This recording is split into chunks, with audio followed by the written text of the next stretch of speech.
Welcome to the integration test review.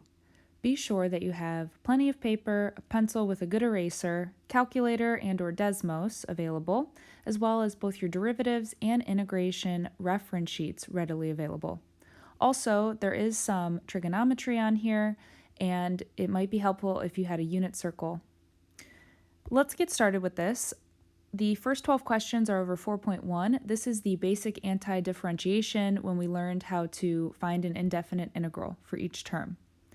In section 4.2, we learned that finding an integral is really finding the area underneath a curve down to the x-axis in between two x values.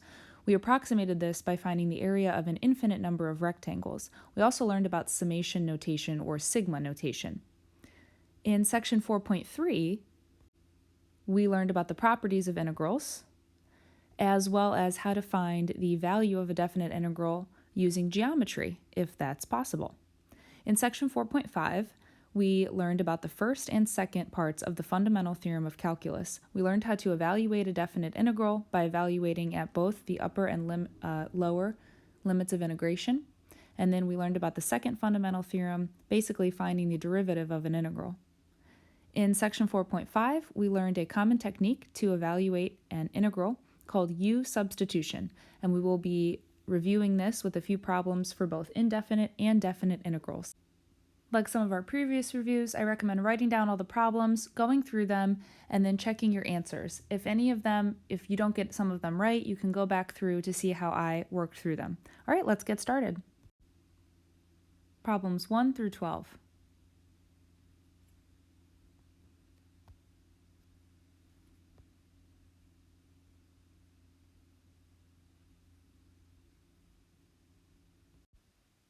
Here are problems 13 through 16. For these top three, I definitely recommend having those summation formulas from your notes. Make sure that you have those 4 formulas written down. Here are problems 17 and 18. You want to set up the definite integral that represents the area of each shaded region. Then you're going to evaluate the definite integral using geometry and then the first fundamental theorem of calculus. This is technically not learned until section 4.4, but I figured it would be good to practice both ways of finding the area of the shaded region. For problems 19 and 20, please sketch the region whose area is given by the definite integral. So these are very similar to the previous two problems. Then after that, you want to evaluate the definite integral using any method. You will see that here you can use either geometry or the first fundamental theorem of calculus. For these next 3 problems, please evaluate each of the integrals using the following given information. We have the definite integral from 2 to 4 of x cubed dx is 50, the definite integral of 2 to 4 of x dx is 7, and the definite integral from 2 to 4 of 1 dx is 2. You're going to be using some of the properties of integrals to find these 3 values. These next 2 problems are again using the properties of integrals.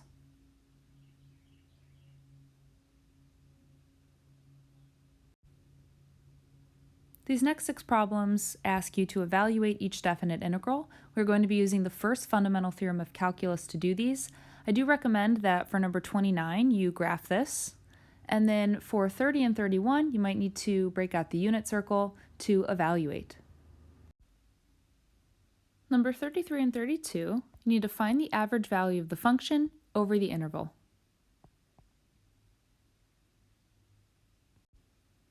In problems 34 and 35, you want to find f prime of x, given f of x as a definite integral. We are going to be using here the second fundamental theorem of calculus. In number 36, we are defining g of x as the definite integral from 0 to x of 2t dt. We then want to find g of 0, g of 1, and g of 3. These next 3 problems, you want to find the indefinite integral. You're going to see that you will need to use U substitution here. Our final problem of the review is evaluating this definite integral.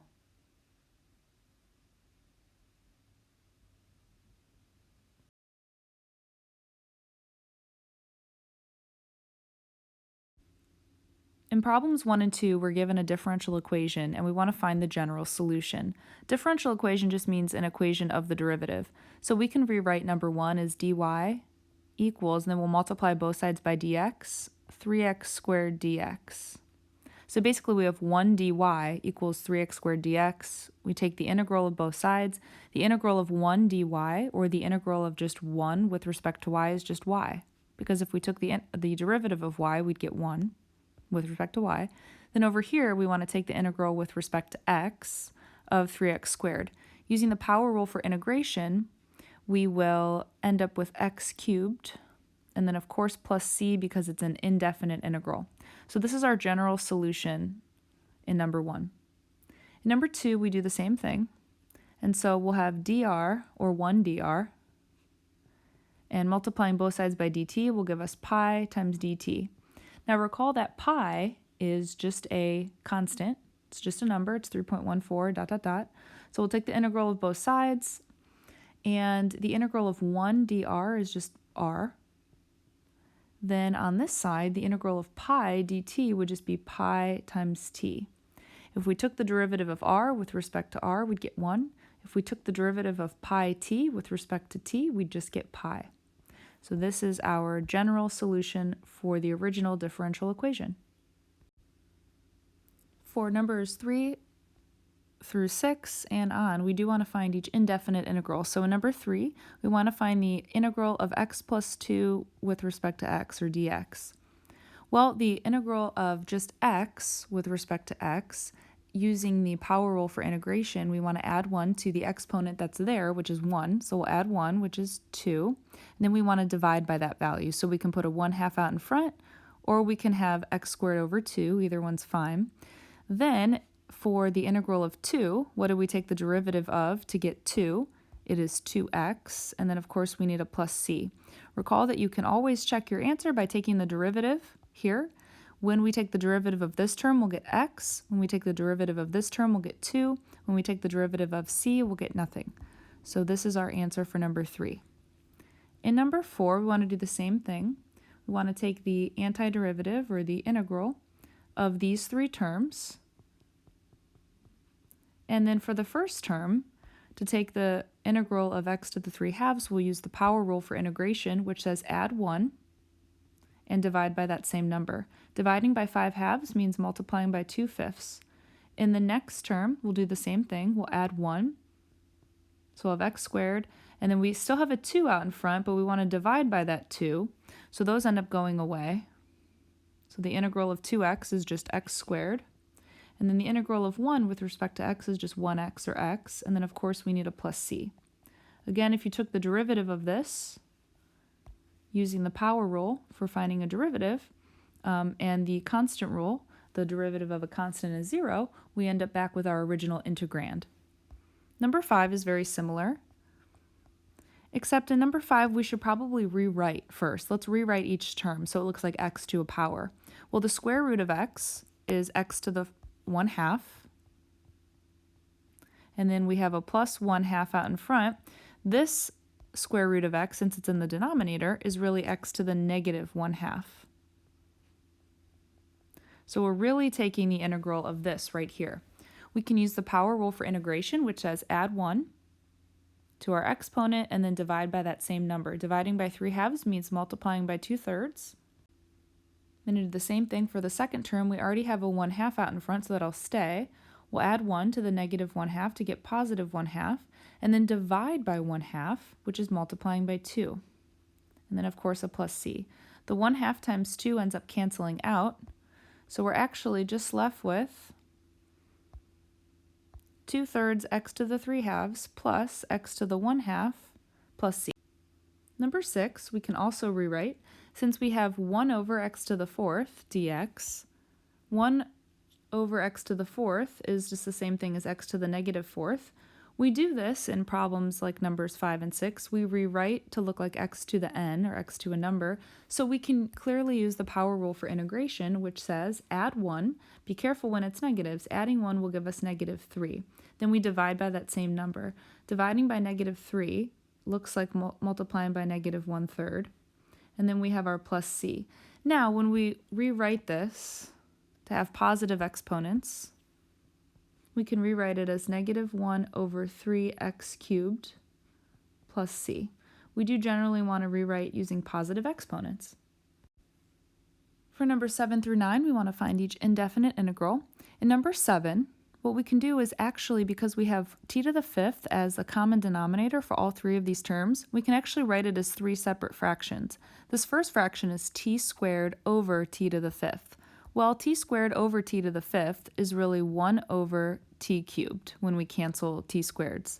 Then our next term is 2t over t to the 5th. One of the t's cancels, so we're left with 2 over t to the 4th for our next term.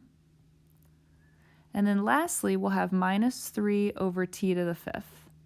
So we have three terms that we want to integrate.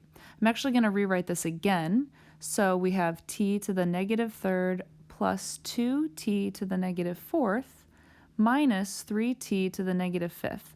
I'm doing this so we can use the power rule for integration clearly. Using that, we'll do the same process for each one of these since we have x to, well, in this case, t to the n. In this case, we have t to the negative 3rd, so we'll add 1, and that's the number we also divide by. So we'll have, adding 1 is negative 2, so we'll have negative 1/2 t to the negative 2nd. In our next term, adding 1 to negative 4 gives us negative 3. So negative 3 is the number we'll divide by, so we'll have actually negative 2/3 here, and then we'll have t to the negative 3rd. Then finally, in our last term, we still have a minus 3, and in this case it'll be minus 3 over, or plus 3 over 4 because we're dividing by negative 4 here. So that'll cancel out the negative, so we'll have plus 3/4 t to the negative 4, and then plus c. Now, rewriting this to have positive exponents, we'll get negative 1 over 2t squared minus 2 over 3t cubed plus 3 over 4t to the 4th plus c. Number 8 is fairly straightforward. The antiderivative of cosine is sine, and the antiderivative of negative sine is cosine. And so therefore, when we evaluate this, we'll have sine of x plus cosine of x plus c. And if we take the derivative of sine of x, we get cosine. If we take the derivative of cosine, we get minus sine. The derivative of c is 0, so we do get back to our integrand. Therefore, this is our answer to number 8. For number 9, we again are using our integral rules here. And the antiderivative or integral of secant tangent is actually secant, because the derivative of secant is secant tangent. So this antiderivative is fairly straightforward. It's just secant of theta plus c, because the derivative of secant theta is secant theta tangent theta, and the derivative of c is 0.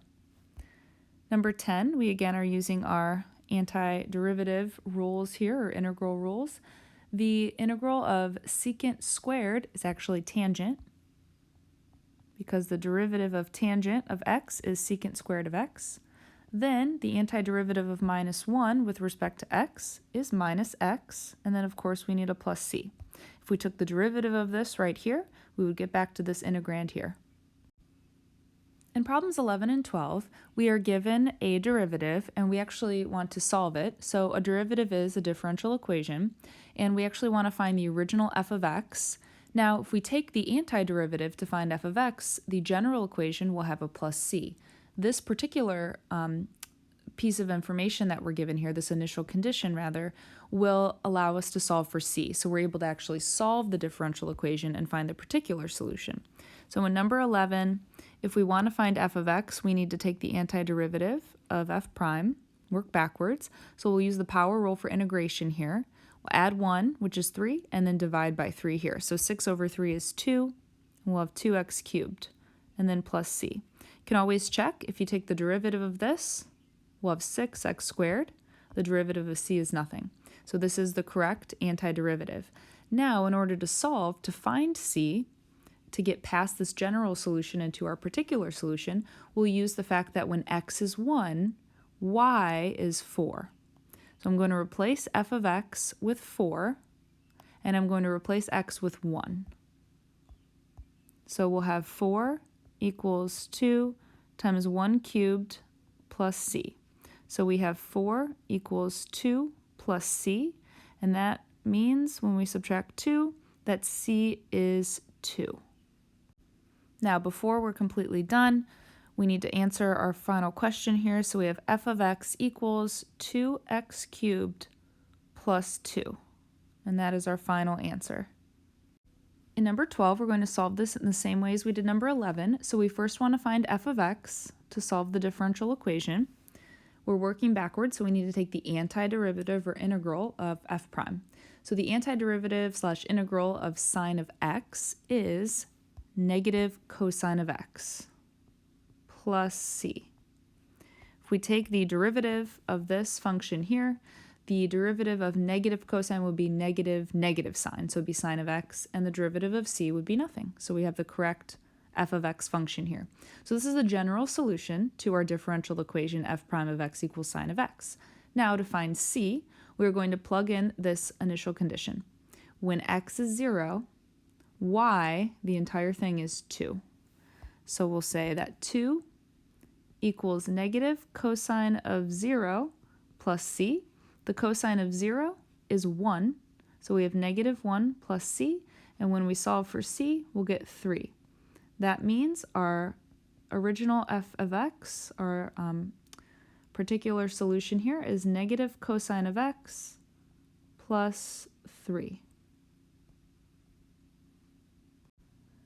For number 13, you could square 1, add it, square 2, right? Add square 3, all the way up to 22. Or you can use the summation formula for the sum from I equals 1 to n of I squared, which says that we do, so I'm just going to use n here, and then I'll replace n with 22. But it's n times n plus 1 times 2n plus 1 all over 6. So for our particular case, so I guess this is not really equals, but this is just the idea that we have in our head right now. This is the formula we're using. And in this case, it equals, plugging in n with 22, we'll have 22 times 22 plus 1 times 2 times 22, which is 44, plus 1, all over 6. And then what I like to do at this point is just simplify as much as I can. So, or you can just plug this right into your calculator, but we can do 45 and 6 are both divisible by 3. So this would end up being 15, and this 2. And then 22 over 2 is just 11 over 1. So simplifying it, all you need to do is 11 times 23 times 15. If you didn't do any of that, you would still end up with the same final answer of 3,795. Number 14 really means summing all the integers from 1 to 200, because it's just I here, so it's whatever I equals. So we're summing 1 plus 2 plus 3 ... all the way up to 200. So that might take a while. So instead we can use the formula. This equals n times n plus 1 all over 2. And in this case, n is 200. So instead of doing all of that, we can do 200 times 200 plus 1 all over 2. And of course, this can simplify to 100 over 1. So we have 100 times 201. Multiplying 201 by 100 means writing out 201 and putting on 2 zeros. So it's 20,100. In number 15, this really means that we are summing the number 2 35 times. Because there's no I in here, the number 2 is like unaffected by whatever term it is. So it's 2 plus 2 plus 2 plus 2, and this is 35 times, which is why the formula generalizes if we're summing from I equals 1 to n of any constant. What we're going to do is, it's this constant added together n times, which means it's that constant n times, or c times n. So in this case, our c value is 2 and our n value is 35. So we're summing 2 35 times, so it makes sense to do 2 times 35, which is 70. All right, let's evaluate this limit as n goes to infinity of the sum from I equals 1 to n of 15i squared over n cubed. Now what we want to do is actually use one of the properties of summations to pull out the coefficient of I squared here. The coefficient of I squared is 15 over n cubed. N is a number after all, even though it is approaching infinity. So we can pull the 15 over n cubed out in front, and we're left with the sum from I equals 1 to n of I squared. Now here's what we know. We know that this guy right here equals n times n plus 1 times 2n plus 1 all over 6. We know that it's one of our summation formulas. So in this next line, I'm going to replace that summation with what it equals in terms of n. So we'll have the limit as n goes to infinity of 15 over n cubed of n times n plus 1 times 2n plus 1 all over 6. Now we have this limit solely in terms of n. Before we can invoke the limit and plug in or think about n getting extremely large, we want to simplify using algebra. If you multiply these three factors out, you would be left with 2n cubed plus 3n squared plus n all over 6. At this point, I'm going to simplify the 15 over 6. They're both divisible by 3, so we're left with 5 halves. Now from this point, we can keep simplifying and write this as one fraction by multiplying straight across the numerators and denominators. So I'm going to distribute the 5 through these three terms. We'll be left with 10 n cubed plus 15 n squared plus 5n. Our denominator will be 2n cubed. At this point, we can write them as three separate fractions because they're all over one common denominator, and that makes it much easier to take the limit as n goes to infinity. Now, when we write 10n cubed over 2n cubed, we're left with just 10 over 2 because the n cubes end up canceling. 10 over 2 is just 5, so our first term is 5. Our next term is 15n squared over 2n cubed. Well, an n squared cancels, so we're left with 15 over 2n. The 15 and the 2 cannot cancel at all. 2n. Then our final term is 5n over 2n cubed. One of the n's can cancel, so we'll be left with 5 over 2n squared. Now that we have our terms separated, we can take the limit as n approaches infinity. N approaching any number does not affect 5, since 5 does not have an n. This next term right here, so actually this one equals 5, plus, when we allow n to go to infinity, and we do 15 over 2 times infinity, 15 divided by an extremely large number approaches 0. So this term approaches 0, and by the same reasoning, this term also approaches 0. So we end up having 5 plus 0 plus 0, and so our limit equals 5. Let's take a look at number 17. We can clearly see that we have a linear function in green here, and the area underneath this curve, technically straight line, down to the x-axis goes from when x is 0 to when x is 5. Now we have to come up with what this function is.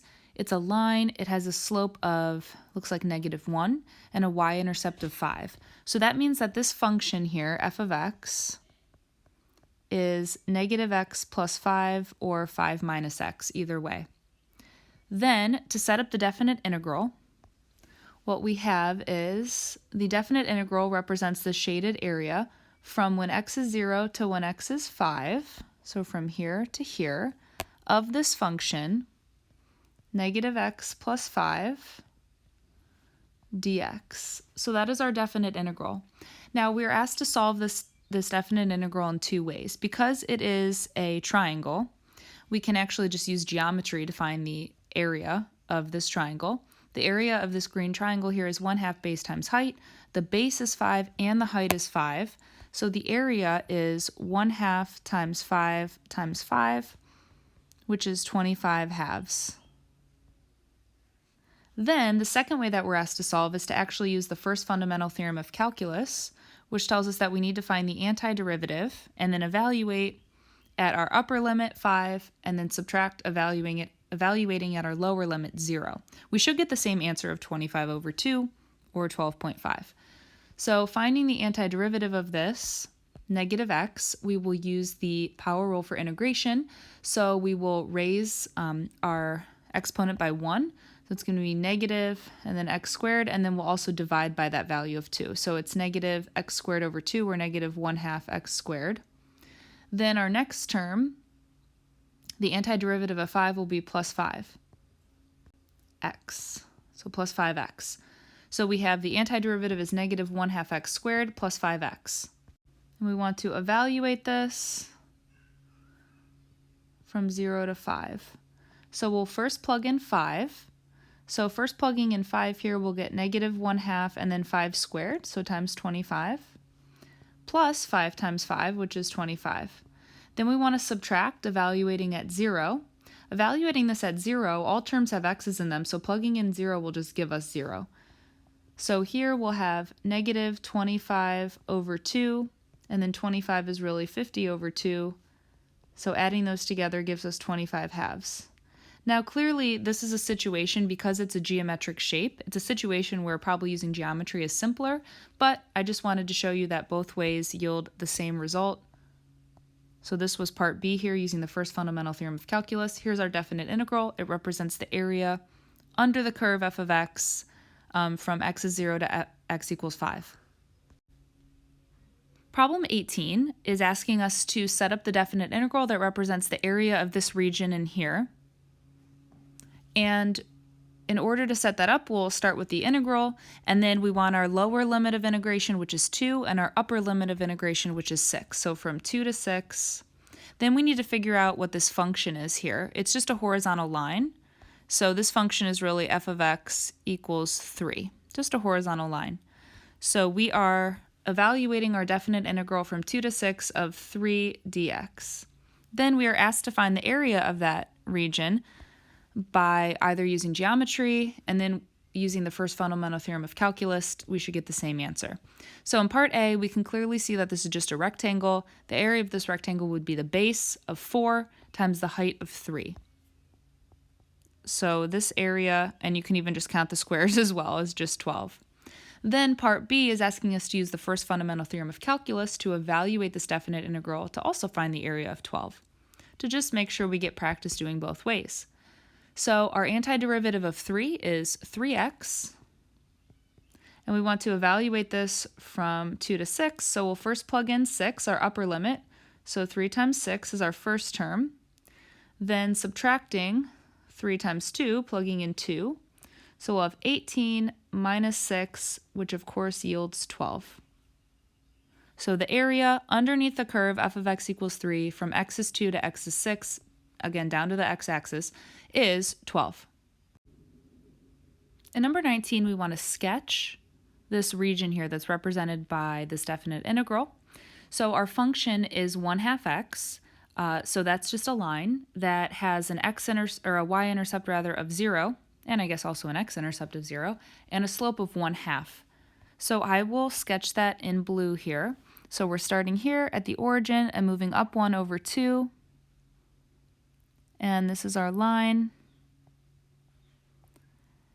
And then this definite integral here goes from 0 to 4. So we want from when x is 0 right here to when x is 4 here. So it looks like the shape that we'll end up getting under here is a right triangle.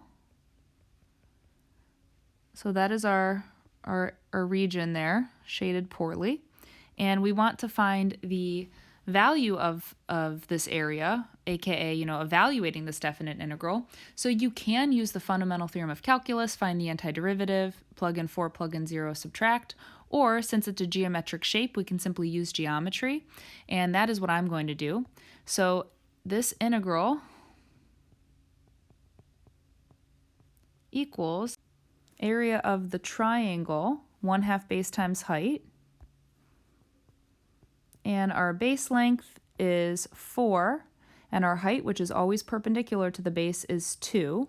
So we'll have 1/2 times 4 times 2. So this is 2 times 2, which is 4. For problem number 20, we want to sketch the line f of x equals 4 from negative a to a. So actually, I'm not even going to use this coordinate plane. I'm just going to sketch my own. We know that a and negative a have the same absolute value, so negative a is the same distance to the left from 0 as a is to the right of 0. So when we sketch this, if we let this be negative a, we'll let this be a. So they just have to be the same distance from 0 here. Then the line y equals 4, I will draw in blue, and we just have to go up 4 units, and it's a horizontal line. So this is f of x equals 4. Then this definite integral represents the area under that line y equals 4 from negative a to a. Well, in order to find the area of this, it's a rectangle, so we need to do base times height. The base is actually 2a, and the height is 4.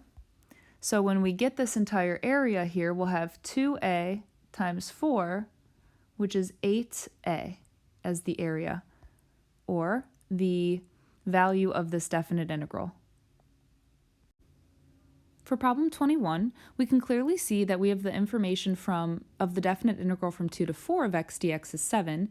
When we swap the limits of integration, what happens is our output is reversed. So this is actually negative 7. It's the opposite. So that's one of our properties of integrals. When we swap the limits of integration with the same integrand, our output is the opposite.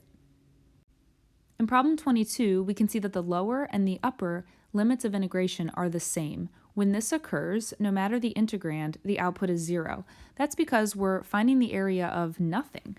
The base of the area of the region that we're trying to find is 0. From 2 to 2 is 0 distance. So anytime the two limits of integration are the same, the output is 0. For problem 23, since we had 3 separate terms, I broke up those 3 terms into each their own separate integral. So the first term, second term, and third term with the same limits of integration. Then what we can do is actually use another property of integrals to take this coefficient out in front in each term. So we'll actually have 3 times this definite integral from 2 to 4 of x cubed dx. Then we can take the minus 1 out in front and make this integral as such. And then the last one we don't really have to do anything with, but the 1 technically can come out front. This is really just the integral of 1 dx. This is the same integral here. So we can bring the 1 out front, which really means nothing. And then we use our given information. So this right here, this integral from 2 to 4 of x cubed dx is 50. So this is 3 times 50 for this first term. Then our next term is minus this definite integral is equal to 7. And then our final one is actually equal to 2. So our output ends up being 150 minus 5, which is 145. Problem 24 is asking us to evaluate the definite integral from negative 1 to 1 of f of x plus g of x. The properties of integrals say that we can actually break this up, because it's a sum, into the sum of the 2 separate definite integrals, one of f of x and one of g of x, and we can add them together. The reason we're doing this is because we know what this equals. We're told that it equals negative 10. We also know what this equals. We're told that it equals 5. So simply, we are doing negative 10 plus 5 for a final answer of negative 5. Number 25 is asking us to evaluate the definite integral from negative 1 to 3 of f of x dx. We do have 2 pieces of information about the integral of f of x, and we have information that does not overlap and there's no gaps, meaning this definite integral of f of x goes from negative 1 to 1, and then we immediately pick up from 1 to 3. So we have all the information necessary. The properties of definite integrals state that we can split up this integral into 2 separate integrals and add them together, so long as our limits of integration butt up right next to each other and don't have any gaps or overlap. So we're going right from negative 1 to 1 and then picking right back up from 1 to 3. So this is the total from negative 1 to 3, just breaking it apart. into two pieces. And the reason, again, that we do that is because we have the information about each one of these pieces. We know that this definite integral equals negative 10, whereas this definite integral equals 30.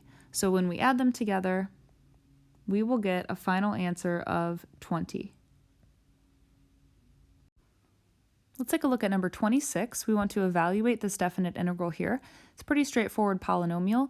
We first need to find the antiderivative here, and what we'll use for the first two terms is the power rule for integration. So we will add 1 to the exponent and then divide by that value. So that value is 3. So 3 over 3 is just 1, and then we'll have x cubed. If you take the derivative of this term, you do in fact get 3x squared. The next term will do the same process, so we'll get 5 halves x squared.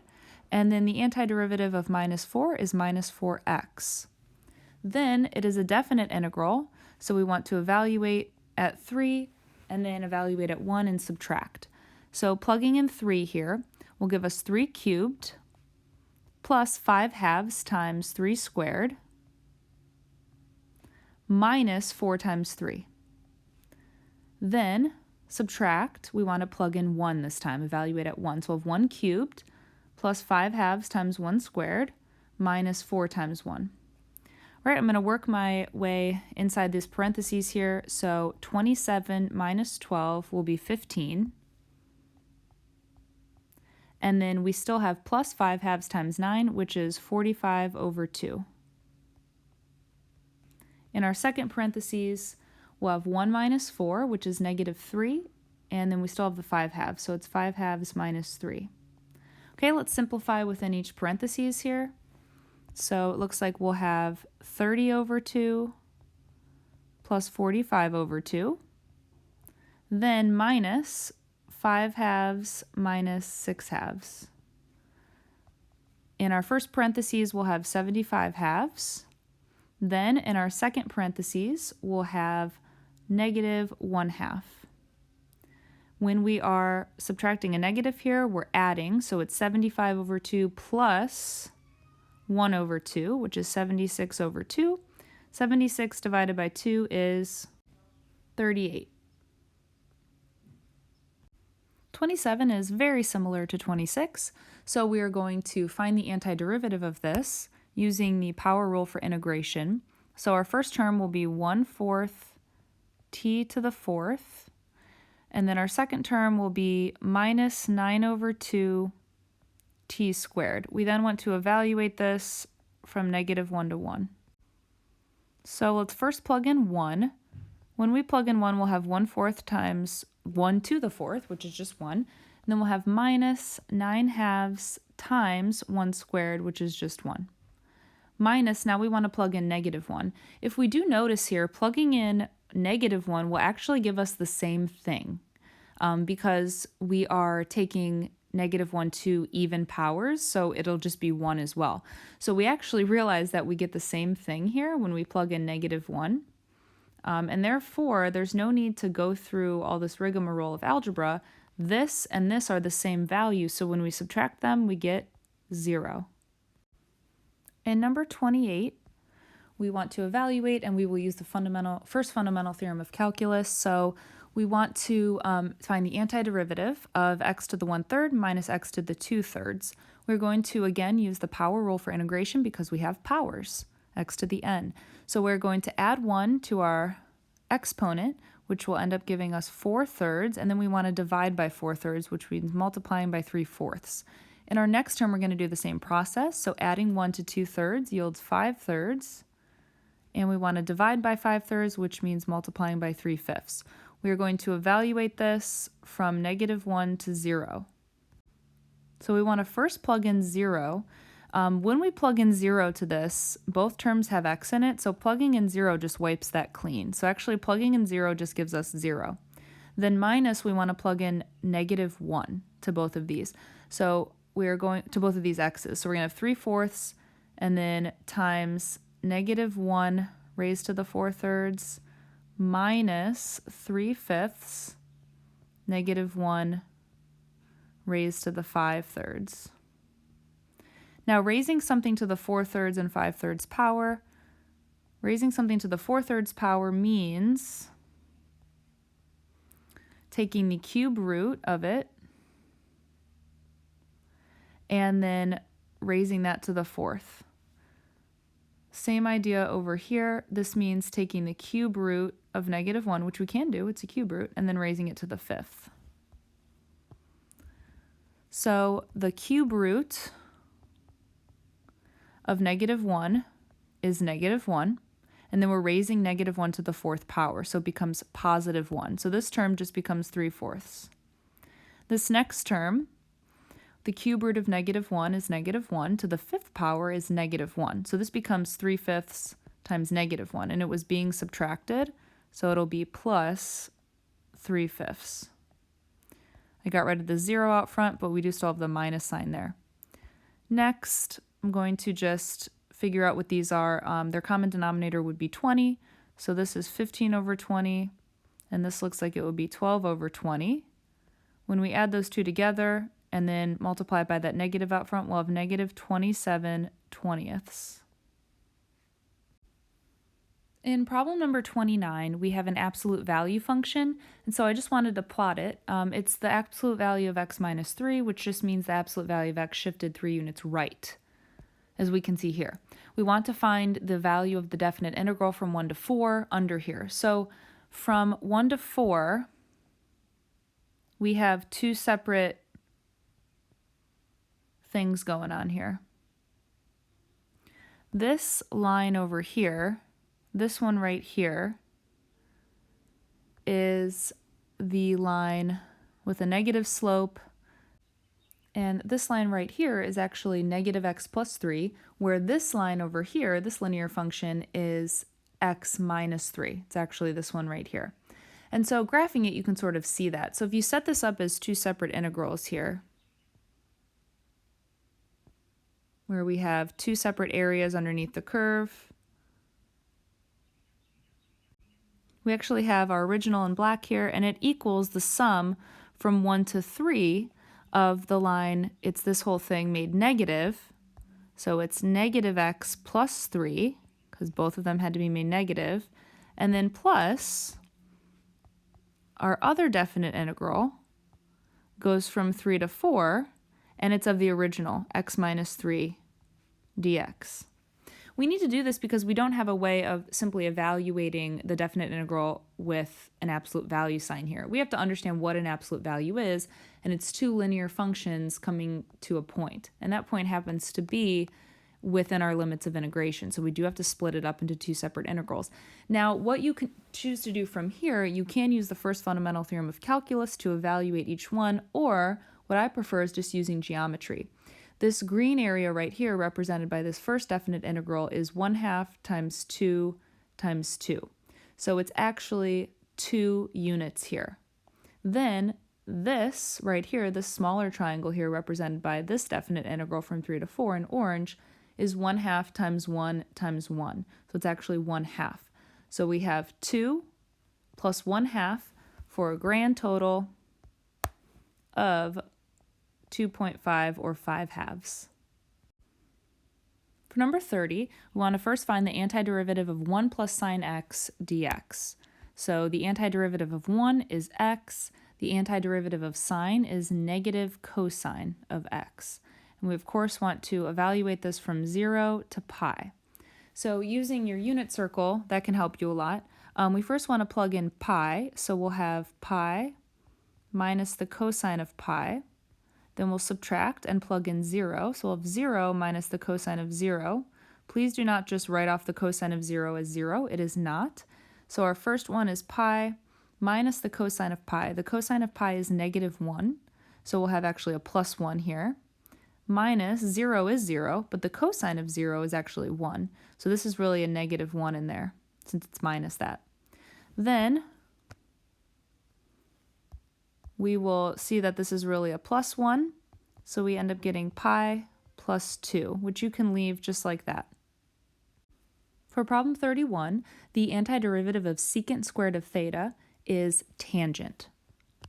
So the tangent of theta, we want to evaluate that from -pi/6 to pi/6. Now I definitely recommend having your unit circle for this one, as we will have to evaluate the tangent at pi/6. Then subtract, evaluating it at negative pi over 6. So here's our unit circle. If we take a look at pi over 6, it's right here at 30 degrees. Negative pi over 6 is down here at 11 pi over 6. It's going in the negative direction, that same distance of pi over 6, or 30 degrees. So it's technically 330 degrees down here. All right, so the tangent is y over x. So we can see that they're actually going to be the same value, except the tangent of pi over 6 will be positive, whereas the tangent of negative pi over 6 will just be negative. So we'll just do this one time and make this one negative. So the tangent at pi over 6 right here is going to equal 1/2 divided by root 3 over 2. The 2's can cancel.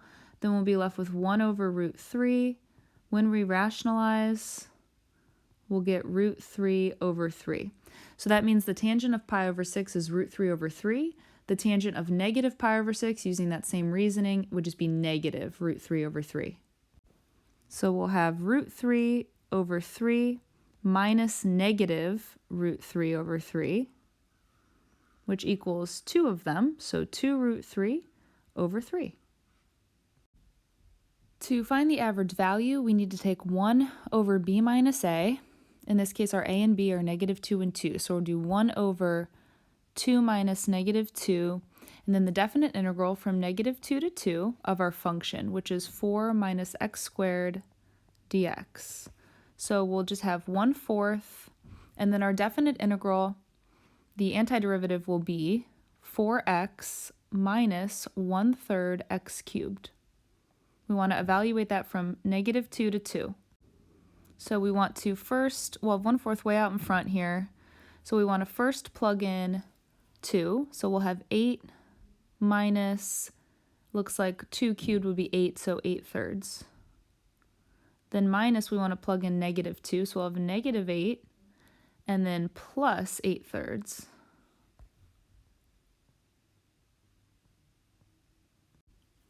Then, when we simplify this,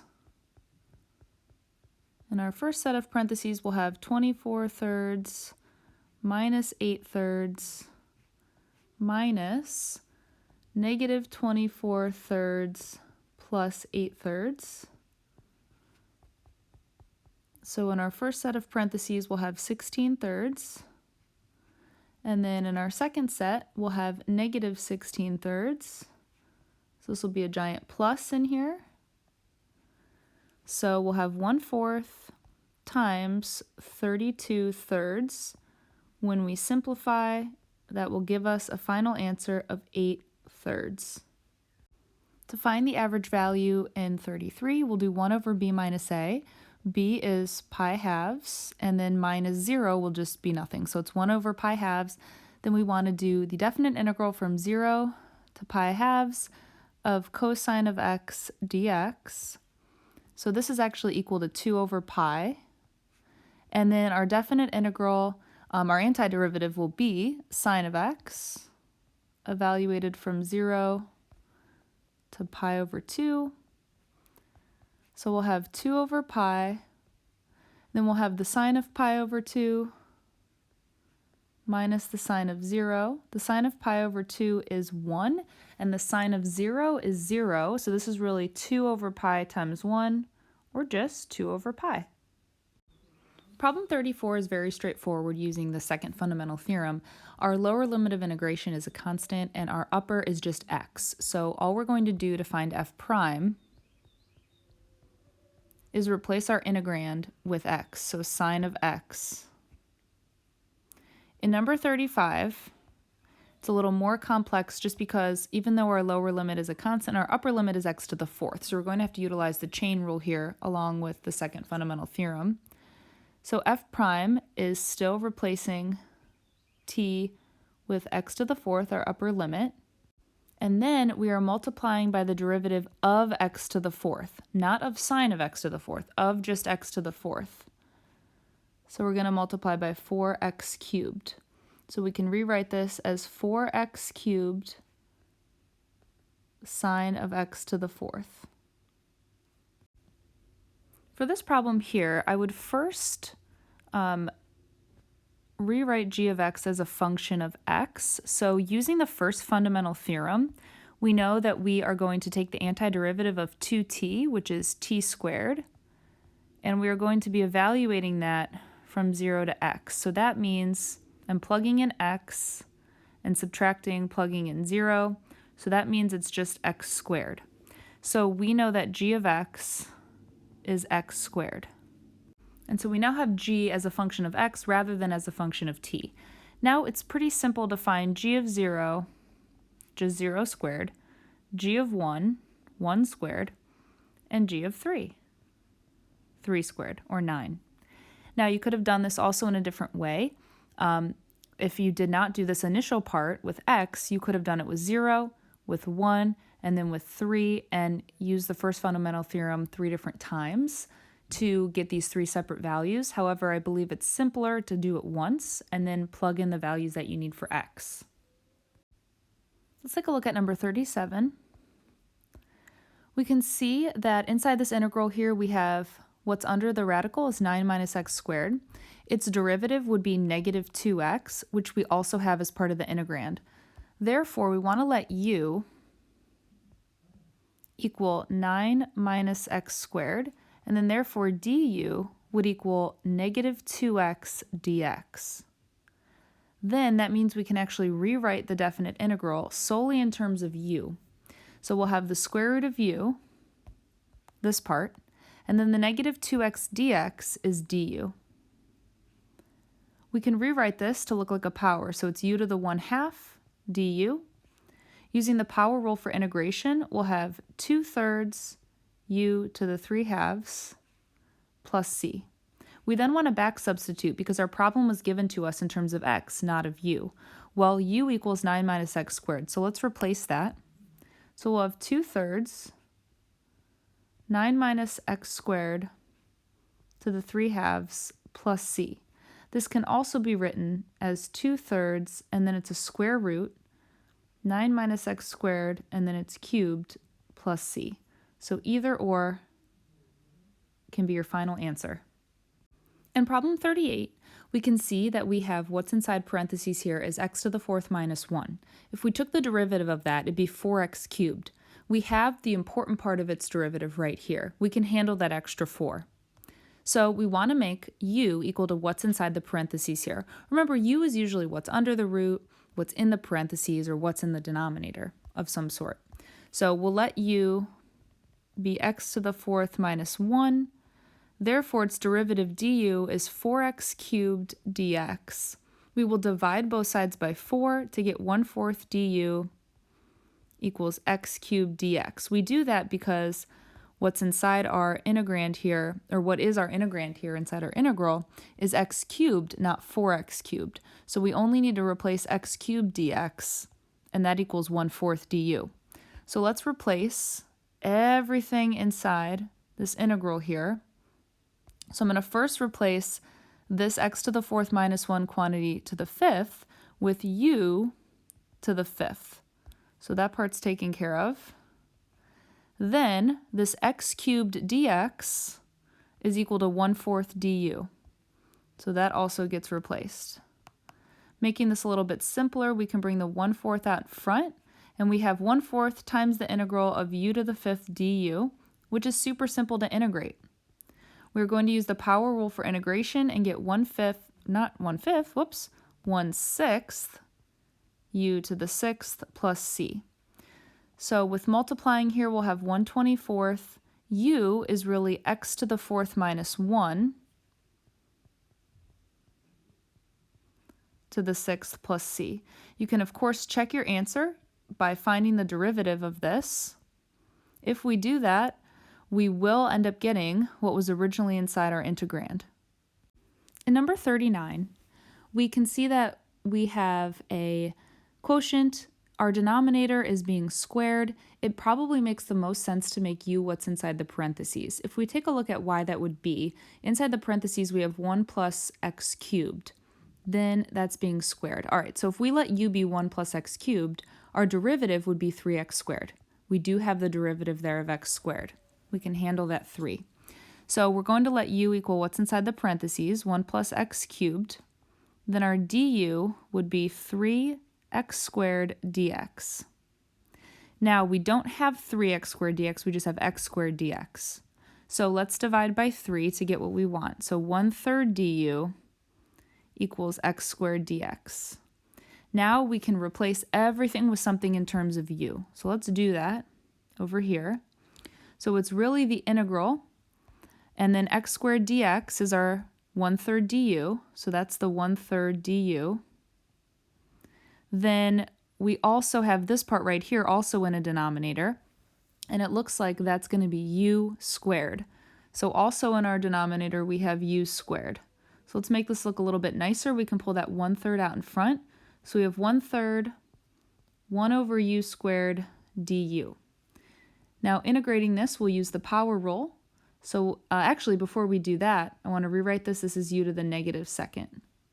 Now we can use the power rule, add 1 and divide by that value. So we'll have dividing by -1, u to the -1 plus c. Cleaning this up, this is -1 over 3u plus c. U is really 1 plus x cubed. So rewriting this, we will get -1 over 3 times 1 plus x cubed and then plus c. Let's evaluate this definite integral. We need to use u substitution because we have a product in here and we cannot just evaluate this directly.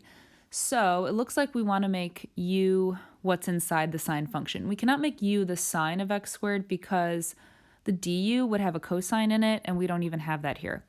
So simply if we let u equal x squared, then du would be 2x dx, and we have an x dx here to replace. Now we want to get rid of that 2, so we'll divide by 2, and we get rid of the 2 because we don't have a 2 inside the integrand. Now we want to replace everything with something in terms of u. So we'll have the sine of u, and then this is equal to 1/2 du. So we're going to have a 1/2, let's just put that out in front, and then we'll have the sine of u du. Now everything's in terms of u, therefore we cannot write 0 and pi. 0 and pi are x values.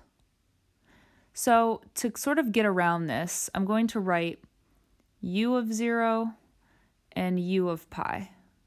If we wanted to figure out what they actually were, u just equals x squared. This would still be 0 since 0 squared is 0. And u of pi would just be pi squared. Instead of doing that though, I'm just going to sort of deal with them, and then we'll plug these in once we get back in terms of x. So let's actually evaluate this using u. And this ends up being 1/2, actually negative because the antiderivative of sine is negative cosine. So it's -1/2 the cosine of u. And it's being evaluated from u of 0 to u of pi. Then we want to replace this u with what it equals. U is really x squared. So it's -1/2 the cosine of x squared. And we can go back to our original limits because we're back in terms of x. So from 0 to pi. So now we want to evaluate this. So we're first going to plug in pi. So -1/2 the cosine of pi squared minus -1/2, so plus 1/2 the cosine of 0. The cosine of pi squared will just leave as is, but the cosine of 0 we know is 1. So this is really -1/2 the cosine of pi squared plus 1. If you ended up plugging this into your calculator, you can get an approximation. Be sure your calculator's in radian mode, and it's approximately 1.45.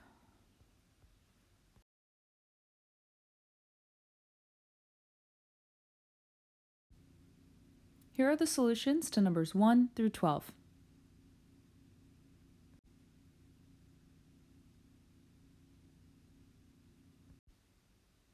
Here are the solutions for numbers 13 through 16.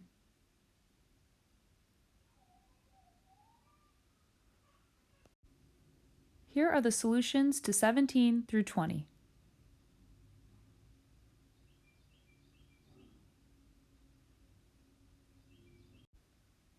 Here are the solutions for 21 through 31.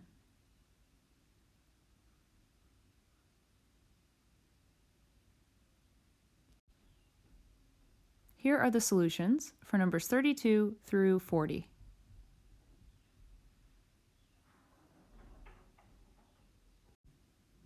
Congratulations on making it to the end of this test review, and best of luck on your test.